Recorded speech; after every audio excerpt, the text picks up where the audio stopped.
Privacy breach that took the Toronto Public Library by surprise, and months later, fixing online services is still overdue. And now a new report on these cyber attacks says the library remains in the dark about whose information was stolen. CTV's Scott Lightfoot is following the story. Scott, certainly concerning.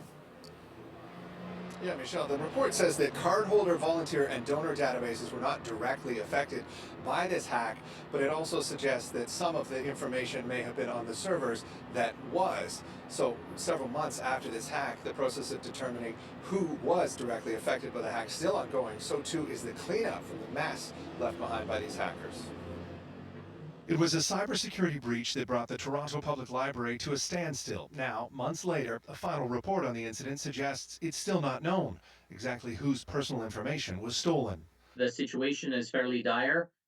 It was an event that was completely unexpected. It caught the organization by surprise. It had a catastrophic impact on everyone involved. A ransomware attack last October exposed the personal information of library staff and their family members. The staff report says hackers breached a vulnerability in an internet-facing server, exfiltrating and encrypting data from a file service. The library says they did not pay any ransom to the hackers, which published reports have said was $10 million.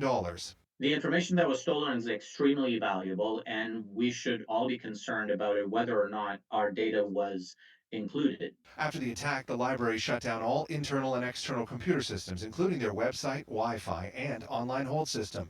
Nearly 4 months later, some services are still in the process of being fully returned to functionality.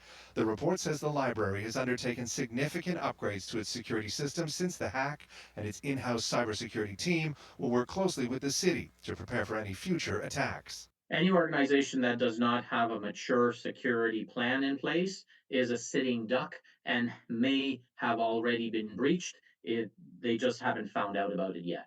The library says it is offering 2 years of credit monitoring to current and past employees, but says it's still working to determine whether or not the personal information of patrons, volunteers, and donors has been compromised. As it stands today, there's a lot of questions that remain to be asked about both this report and the future capability of the organization to withstand similar attacks.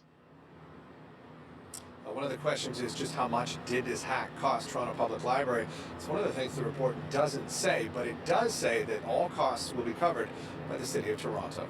Reporting live downtown, I'm Scott Lightfoot.